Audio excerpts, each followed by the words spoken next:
젊은 나이에 과감하게 퇴사해서 시작 어떻게 하신 거예요? 이게 궁금한 거죠. 회사 생활이 만족스러웠어요. 어느 순간 되니까 애가 없더라고요. 이걸 가지고 한번 해봐야겠다. 당황했죠. 분명히 이렇게 하면 반응도 나와야 되는 거야. 제가 그거 듣고 울었어요. 그때 깨달았죠. 내가 지금까지 너무 좁은 세상만 보고 있었구나. 그래서 저런 삶의 방식도 있네. 나도 모르는 사이에 내가 심어둔 씨앗에 물을 줬던 거야. 적어도 100만 원을 벌 수 있겠다. 지금 시대는 굶어 죽자가 더 힘든 시대다. 처음 얘기하신 거예요? 네. 미쳤다 미쳤어. 그래도 분위기가 중요하네. 감사합니다. 이제 드시죠. 어떻게 음식 입맛에 맞으세요? 맨날 하고 싶다. 일단 첫 번째 질문. 퍼스널 브랜딩을 시작하시게 된 계기. 커밍손님은 제가 생각했을 때 젊은 나이에 대기업 취업해서 안주할 수 있는 길을 가지 않고 과감하게 퇴사해서 눈부신 성과를 이룩한 거 아니지만 눈부신 성과가 낡게 자명해 보이는 시작 어떻게 하신 거예요? 이게 궁금한 거죠. 드시면서. 네. 가장 어려운 질문과 또 씹으면서 말하기를 함께 또 자연스럽게 그냥 네. 뭐 와. 일단 드시면서 얘기해 주시죠. 사실 회사 생활이 만족스러웠어요. 취업하기 전에도 유튜브를 했었다 보니까 유튜브를 브랜딩하고 컨텐츠를 기획하고 운영하는 업무를 하다 보니까 맞아. 재밌었죠. 신입사원 때 좀 어깨뽕이 올라갔던 것도 사실이에요. 20대 대기업 홍보실에서 그룹의 유튜브를 기획하고 담당하는 사람이다. 거기서 좀 만족감을 얻었던 것도 사실인데 어느 순간 되니까 내가 없더라고요. 내가 원하는 방향보다는 내 상사나 부장님이나 상무님 입맛에 맞는 그래가지고 좀 고민이 많았어요. 사회 초년생 치고 돈도 잘 나오고 고민이 많이 됐던 거는 10년 후에 행복할까? 이거를 계속 물어요. 내가 행복할까? 아니더라고요. 저도 입사하자마자부터 내 10년 뒤를 생각했어요. 저는 입사하자마자가 아니에요. 전 만족했어. 왜냐면 어깨가 뻥 올라가고 현대가 또 초록색이잖아요. 그러다 보니까 피가 초록색이었다니까? 혈관이 그치. 또 그랬는데 어느 순간부터 미래에 대한 생각이 엄청 컸죠. 내가 하고 싶은 건 어쨌든 컨텐츠를 기획하는 사람인데 점점 갈수록 내 입김이나 색깔이나 이런 게 진해지는 게 아니라 점점 이거는 상무님이 싫어하겠다. 이거는 우리 부장님이 싫어하겠다. 하다 보니까 아이디어 기획 단계부터 적게 되는 거예요. 내가 컨텐츠를 기획하는 사람으로서 네. 내가 커리어를 발전시키기 위해서 중요한 게 뭘까요? 내 색깔이잖아요. 그쵸. 내 색깔이 없는 아이디어도 상태에서 그렇고. 내가 안주하고 계속해서 적응해 나가게 됐을 때 내가 내 색깔을 지킬 수 있을까? 아니더라고요. 그래서 부모님을 6개월 동안 설득을 했어요. 진짜. 왜냐면 부모님이 또 공기업을 다니셨다 보니까 아버지는 또 한 직장에서 30년, 40년을 일하신 거야. 좀 더 참아봐라. 근데 나는 회사 밖에서 더 잘 될 사람인 것 같은 거야. 이유는요? 근거가 있었어요? 취업하기 전에 개인 채널을 약 4만 명 가만. 정도까지 키워봤고 네. 나한테 핏하지 않은 것도 그래도 이렇게 적응해서 하는데 내가 더 몰입해서 내가 올인을 한다면 그래도 뭐라도 만들 수 있지 않을까? 근데 내가 딱 지금 나이가 30살인데 32살, 33살에 통장에 2천, 3천 정도 더 있다고 해서 내가 좀 안정적일까? 아닌 거예요. 그때 되면 더 불안하고 그때 되면 또 결혼 생각도 하겠죠. 어차피 내가 2, 3년 후에 나갈 거면 지금 최소한의 생활비는 있으니 나가야겠다. 네. 그러면 내가 뭘 해야 되지? 나는 회사 채널이랑 개인 채널을 브랜딩하고 운영했던 경험이 있으니까 이거 가지고 퍼스널 브랜딩을 해봐야겠다. 그 전에 그러면 했던 게 퍼스널 브랜딩이구나라는 인지가 있었던 거예요? 그때 당신 없었어요. 근데 이걸 어떻게 키울 수 있었지? 내가 차별성을 만들려고 노력했던 게 브랜딩이었구나. 이거를 퇴사한 다음에 퍼스널 브랜드 어떻게 해야 되지? 그거를 좀 공부하면서 내가 했던 거네? 이미 다 경험을 하고 있던 거네. 네, 근데 이걸 퍼스널 브랜딩을 몰랐던 거죠. 내가 어떻게 차별화를 두고 사람들한테 어떤 가치를 주고 어떻게 가설 검증을 하고 이런 것들이 나만의 차별성을 만들기 위한 거였고 유튜브라는 뾰족한 게 있으니까 이걸 가지고 한번 해봐야겠다.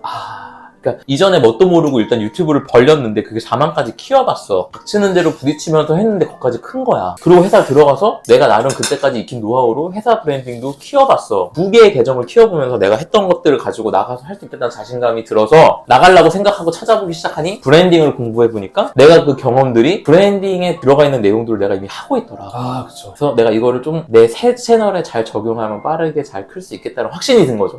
그쵸. 처음에 회사 안에서 네. 유튜브를 알려주는 유튜브를 하자 했는데 반응도 높지 않았어. 기대보다. 당황했죠. 분명히 이렇게 하면 반응도 나와야 되는데 왜 안 나오지? 이미 퇴사는 질렀어. 근데 반응도 없어. 진짜. 어떡하지? 막 하다가 오케이 사람들이 관심이 없네. 그러면 내가 내 채널 키워서 보여줄게. 어차피 나는 이 로직으로 그리고 이 순서대로 항상 채널 키워왔고 네. 내가 이걸로 보여줄게. 퇴사 후에 퍼스널 브랜딩을 해나가는 채널 하나, 인스타그램에서 유튜브를 한번 알려보자. 유튜브에서는 유튜브 노하우에 대한 니즈가 별로 없으니까 인스타그램에서 한번 내가 시도해보자. 그래서 인스타그램에서 풀고 인스타그램을 통해서 얻은 기회들 유튜브에서 브이로그나 나레이션을 풀고 그러면서 선순환을 그렸던 거죠. 아, 이미 또 컨텐츠를 그때 주원의 박건우를 그때 만드셨구나. 맞아요. 결국에 인스타도 한 2개월 만에 5,000명이 됐어요.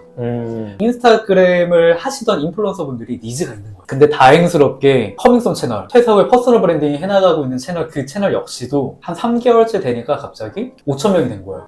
흐름을 타기 시작하면서 1년 만에 인스타그램이랑 유튜브랑 합쳐서 6만 명 정도. 진짜. 저는 회사 안에서 내가 사라지는 게 너무 싫었어요. 무서웠고. 내가 사랑한다는 표현이 너무 와닿네요. 제가 유튜버 이현님을 엄청 좋아하는데 네. 이현님의 컨텐츠 중에 그런 내용이 있었어요. 사람은 저마다의 뾰족뾰족함이 있다.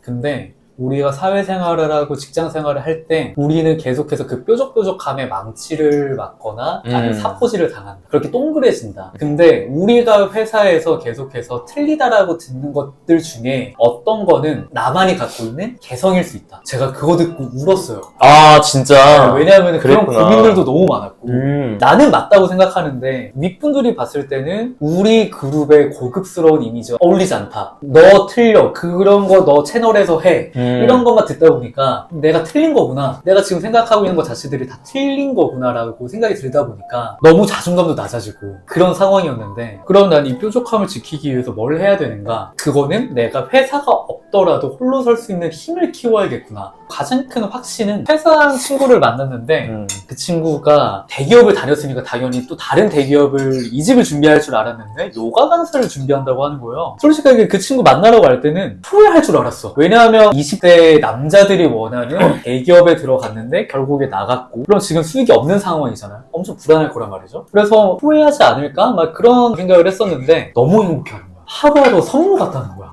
그때 깨달았죠. 내가 지금까지 너무 좁은 세상만 보고 있었구나.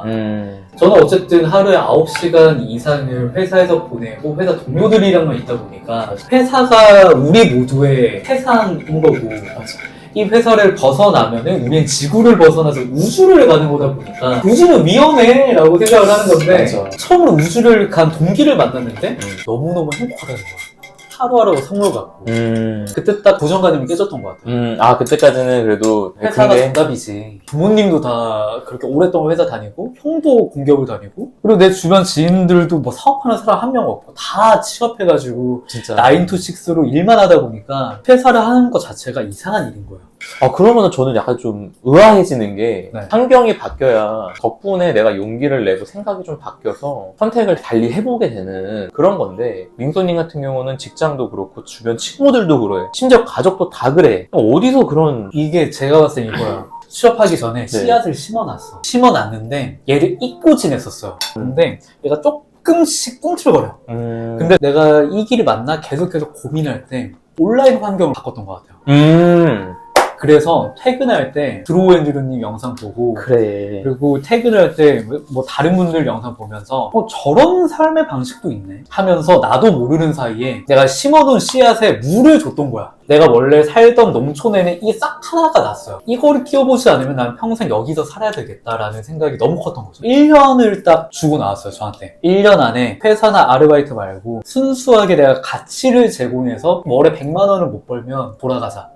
그거는 진짜 가능성이 없다는 소리다. 다른 사람이 나한테 얻을 수 있는 것 중에 가장 큰 가치가 뭘까? 유튜브였어. 가치를 느낄 만한 사람들이 있다. 시장이 있다, 이런 생각이 들 만한 걸 내가 가지고 있었구나. 적어도 100만 원을 벌 수 있겠다. 그때 100만 원에 대한 플랜도 있었어요? 혹시? 1도 없었어요. 그러니까 적어도 100만 정도는 벌 수 있지 않을까라는 막연한 기대감을 가지고 막연하지만 도전하자라는 마음이 들었다는 거야. 선임 중에 네. 한 분이 항상 그런 말을 했었어요. 지금 시대는 굶어 죽기가 더 힘든 시대다. 그냥 내가 밥만 먹고 살았을 때 회사 밖에 나가도 굶어 죽기가 힘든 시대다. 나가서 손가락 빨면 어떡하지? 뭐 이런 걱정을 하는데 생각을 해보면 내 삶에서 고기 한 번을 덜 먹고 뭐 치킨 몇 번을 덜 먹고 그런 건 있을 수밖에 없겠죠. 이게 확실했어요. 내가 회사에서 세 가지를 얻을 수 있다고 생각해. 생각해요. 금전적인 보상, 사회적인 지위, 자아실현. 근데 내가 이 회사 안에서 내가 가장 중요하게 여기는 가치를 충족시키지 못할 거라는 확신이 있었어. 자아실현. 그러면 난 이 회사 오래 다니지 못하는 게 맞다. 그럴 거면은 차라리 아니라는 확신이 들었으면 빠르게 내가 가치를 올려보자. 지금 얘기하신 그 세 가지가 어떻게 보면 저는 매슬로우의 욕구 단계가 생각났어요. 제일 아래 깔려있는 게 생존 욕구. 긍정적 보상이에요. 그리고 그 다음이 사회적 지위인 거예요. 제일 위에 있는 게 자아실현이에요. 사회 초년생 주제에 자아실현을 꿈꿨네. 아니야. 이게 해소가 대기업에 갔기 때문에 빠르게 될 수밖에 없고 그걸 고민하는 게 맞아요. 저는 그렇게 생각해요. 내가 나로 존재하기 위해서는 회사 안에 있든 밖에 있든 퍼스널 브랜딩을 무조건 해야 된다. 정말 유명한 기업도 50년째 되지 않은 기업들이 대부분이라고.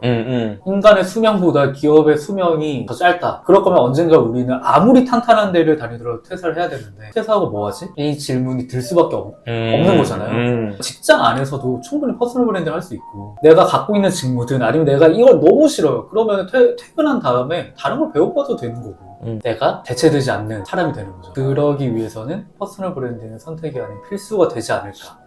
저 굉장히 공감해요. 저도 요즘에 이제 손기령 시대예보란 책을 내셨잖아요. 제가 손기령 박사님 되게 좋아하거든요. 우리는 지금 뭘 하든지 간에 이제 동네 장사는 없다는 거야. 내가 어떤 일을 하다 세계랑 연결되어 있대. 일상이 포트폴리오가 되는 시대래. 이 두 개만 들어도 퍼스널 브랜딩의 필요성은 너무 명확해지는 거예요. 근데 제가 생각했을 때 퍼스널 브랜딩이라는 거는 원 앤 온리, 세상에 유일한 존재가 되게 만드는 거고 이걸 해야 경쟁에서 살아남는 그 싸움에서 나와서 세상이 나를 원하게 만드는 판을 깔 수 있는 것 같은 거예요. 그러니까 삶을 바라보는 관점이 아예 달라지는 것 같더라고요. 맞아요. 저는 그게 아예 바뀌었어요. 그러니까 내가 세상에 맞추며 살아가야 되는 삶을 살다가 내가 맞추는 게 아니라 내가 하고 있으면 세상이 나한테 그 하는 거 저도 좀 알려주시면 안 돼요? 라는 세상이 열리니까 더 이상 맞출 필요가 없는 거야. 왜 나여야 되는가에 대한 이유를 몰라요, 스스로가. 나를 대체할 수 있는 사람들이 너무 많잖아요. 맞아요. 왜 나여야 하지? 내가 왜 대체되면 안 되지? 그 질문의 답을 못해요. 일상의 포트폴리오가 나와요. 이 직무에 대해서 어떻게 생각을 하고 어떤 공부를 하고 이런 것들을 기록하는 것들 자체도 맞아. 내 팀원들이 보게 되는 거고 내 맞아. 상사가 보게 되는 거고 맞아. 그렇다고 하면은 이 친구 이 직무에 엄청나게 열정이 있구나. 회사 안에서도 이렇게 퍼스널 브랜딩도 가능하다고 생각을 해요. 얼마 전에 제가 20년 차 헤드헌터 분을 인터뷰했었어요. 많은 직장인분들이 오해를 하고 있는 게 퇴사를 한 다음부터 퍼스널 브랜딩을 해야지라고 생각을 하는데 중요한 건 회사에서 내가 해왔던 것들을 SNS나 그런 곳에 기록을 해야 된다. 맞아. 그렇게 내 경쟁력을 올려가야 된다. 맞아. 퍼스널 브랜딩은 주장이라기보다 기록이라고 생각을 해요. 내가 이 주제로 어떤 메시지를 전달하고 싶어, 나는 이거를 왜 하고 싶어, Y를 정한 다음에 이 Y를 쫓아나가는 과정을 기록하는 과정이라고 생각을 해요. 과정에서 이 기록들에서 누군가는 인사이트를 얻겠죠. 부장님이나 회사 동료 같은 경우에는 이렇게 얘가 이 직무, 이 일에 열정이 있다. 이런 게 알게 되면 회사 안에서도 브랜딩이 되는 거고 회사 밖에서 다른 SNS나 날 모르는 사람들도 결국에는 이 직무나 이 주제에 대해서 관심 있는 사람들이 나도 오게 되는 거니까 그렇게 내가 영향력이 생기면은 내가 더 대체되기가 어려운 거죠. 그냥 이 일을 생각 없이 그냥 해야 되니까 하는 사람은 그냥 여기 박혀있는 점인 거고 이 사람은 이 일이 하나의 과정인 거예요. 이 방향성이 있는. 그렇기 때문에 직선인 사람을 따라가길 원하지 점에 있는 사람처럼 고여있길 원하지 않는단 말이에요. 퍼스널 브랜딩의 목적성 자체가 내가 이렇게 나아가고 있는 사람이다 라는 기록 같아요. 아유, 되게 새로운 관점이다. 이동하고 있는 사람을 따라가기를 원하지 멈춰있고 고여있는 사람을 원하지 않는다. 괜찮은 것 같은데? 네. 짠 한번 할까요? 괜찮은 것 같은데? 처음 얘기하신 거예요? 네. 미쳤다, 미쳤어. 그래도 분위기가 중요하네. 그러면 그 민소님의 그 민소님답게 만들어준 그 재료가 뭐냐? 이게 제일 중요한 포인트인 것 같아요. 왜 하고 많은 것 좀 유튜브였어요? 야, 너 입만 살았네, 이 새끼. 축하드립니다. 이 상태에서 그러면 앞으로의 계획은? 빌드업이 괜찮네요. 역시. 좋습니다.